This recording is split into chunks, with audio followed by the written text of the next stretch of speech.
예, 안녕하십니까? 잉글리시웍의 마이클입니다. 오늘은 원어민 강사를 관광 비자로 데려오는 경우에 대해서 알아보겠습니다. 보통 비자런이라고 그러죠. 강사를 급하게 필요할 때 데려와서 일본에 비자런을 보내서 E2 비자를 받고 한국에 와서 티칭을 하는 경우를 말합니다.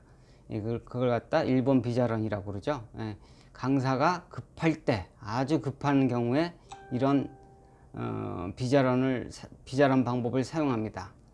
그런데 이 비자런을 할 때 굉장히 조심해야 될 부분이 있어요. 그런 조심하지 않을 경우 굉장히 낭패를 봅니다. 그런 낭패를 보는 것을 방지하기 위해서 우리가 한 5가지 정도 유의하면 됩니다. 우선 이 비자런 절차 자체를 잘 알고 있어야 됩니다. 과거에 이런 원장님도 계셨어요. 그냥 어디서 비자런 이야기는 들었나 보셨는데 이 절차 내용을 모르고 있었던 원장님이신가 봅니다. 그때 그냥 강사를 데려와서 관광비자로 데려와서 그냥 일본에 보낸 거예요.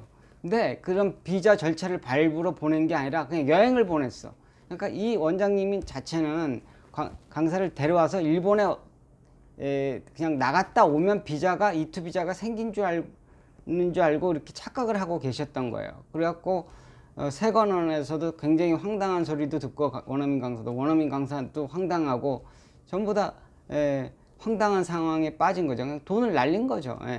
그 후에 저한테 전화가 왔는데 저도 그 소리를 듣고 아니 그런 내용도 모르면서 왜 그렇게 진행을 했었냐고 여쭤봤는데 비자론 자체가 어떤 내용인지 몰랐다고 그냥 일본만 나갔다 오면 비자를 받을 수 있는 건 줄 알았다고 그렇게 말씀하시더라고요.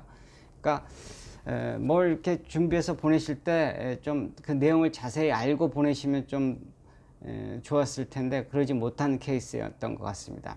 그리고 그런 내용을 잘 알고 있다고 해도 비자론 자체가 E2 비자를 받고 들어오는 게 아니기 때문에 여러 가지 함정들이 있습니다. 이 함정들을 피해 나가는 법에 대해서 오늘 이야기를 해보겠습니다. 첫 번째 주의할 점은 강사를 서류가 완벽하게 갖춰져 있는 강사를 데려와야 됩니다. 관광 비자로 데려올 때도 그냥 급하다고 그래서 뭐 강사가 오겠다고 그래서 서류도 갖춰져 있지 않은 강사를 데려오고 서류는 나중에 보내달라? 근데 나중에 보내준 서류가 보니까 문제가 있는 서류야. 그럼 어떻게 하실 겁니까? 돈 날리는 거예요. 그리고 강사도 그냥 다시 돌아가야 되고요.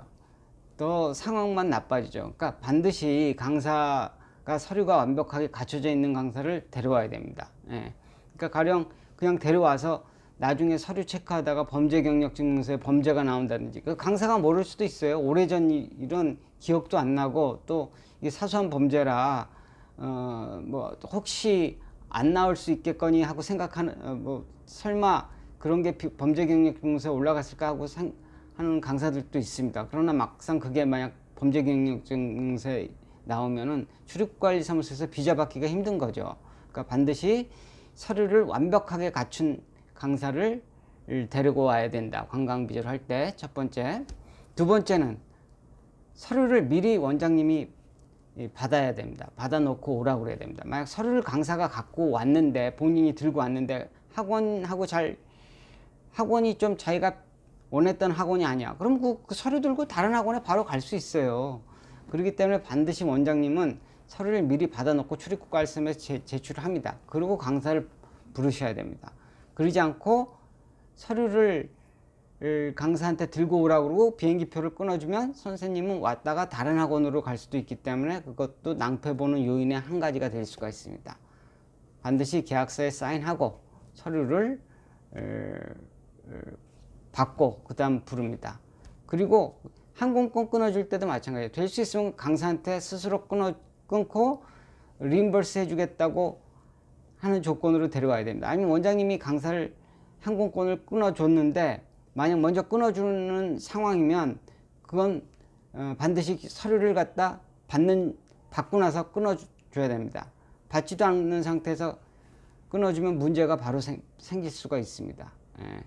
본인 계약서에 사인했다고 뭐 항공권 끊어준다? 문제가 생길 수가 있어요. 바로 반드시 서류를 받고 피치 못하게 뭐 강사가 돈이 없어서 원장님이 먼저 대줘야 되는 상황이면 반드시 서류를 받고 항공권을 이티켓을 끊어줘서 보내줍니다.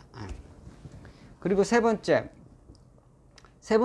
원웨이 티켓을 보통 관광 비자로 들어오는데요. 원웨이 티켓으로 들어오다가 문제가 생기는 수가 있어요. 특히 공항에서 강사들이. 내가 그런 케이스를 몇 번은 하는데, 그럴 때를 대비해야 됩니다. 그럴 때를 대비해서 학원에서는 올 때 원웨이 티켓으로 강사들이 올 때 디파처 에어포트 출발 공항에서 문제가 생길 수가 있어요. 항공사에서 너 관광 비자로 한국 들어가는데 왜 리턴 티켓이 없냐고 물어볼 수도 있고, 그거 물어볼 수도 있죠. 세관에서도 물어볼 수도 있고. 그럴 땐 반드시 그게 있으면 좋습니다. 일본 가는 항공 스케줄이 강사가 갖고 있으면, 나 여기 일본 간다, 한국 갔다가 일본 갈 거다, 항공 스케줄 있지 않냐, 이렇게 하고 내보내면 그냥 통과시켜 줍니다. 이걸 갖다 학교나 학교에서 준비를 시켜줘야 됩니다. 학원이나 학교, 아니면 뭐 에이전시가 다, 에이전시를 사용하면 에이전시에서 이런 걸 다 알려줘야 됩니다.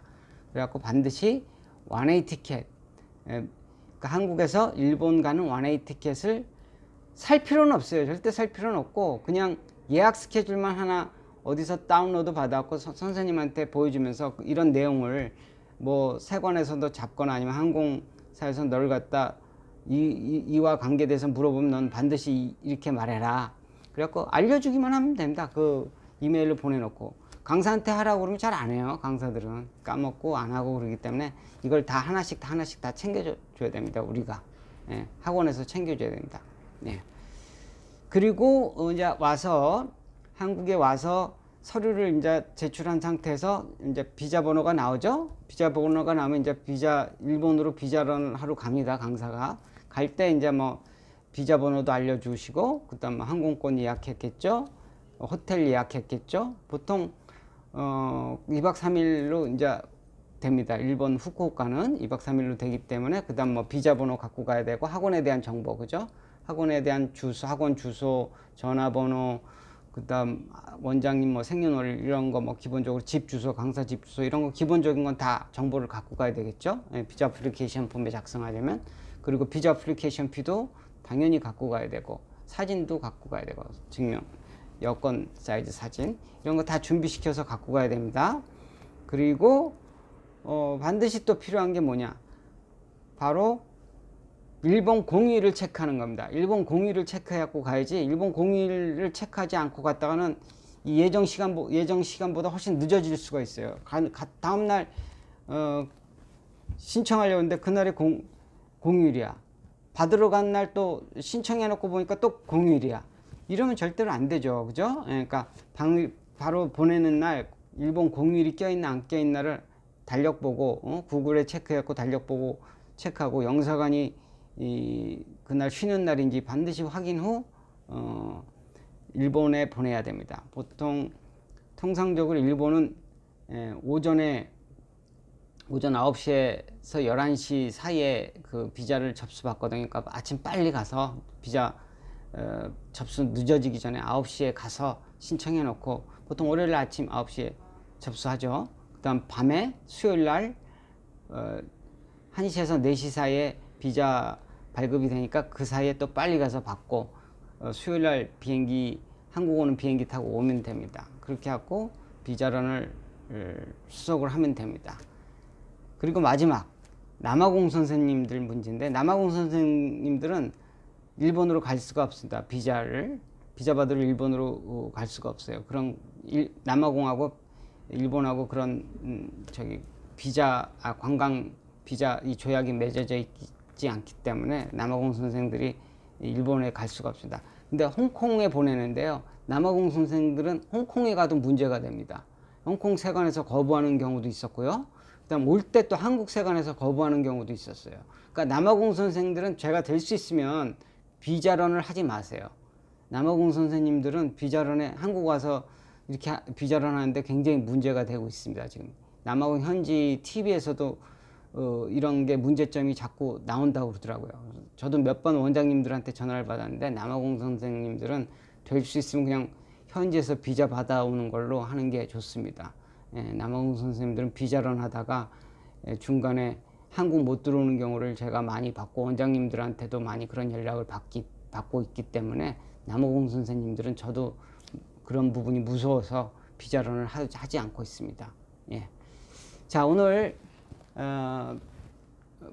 관광비자로 데려와서 비자론 하는 방법에 대해서 한번 알아봤습니다. 어떻습니까? 여러분, 관광비자로 들어서 일본에 비자론 하는 경우가 생기면 반드시 제 요번 비디오 편을 한번 참고하시고 가기 전에 한번 또 점검사항을 한번 체크해 보시고 보내시기 바랍니다. 예, 감사합니다.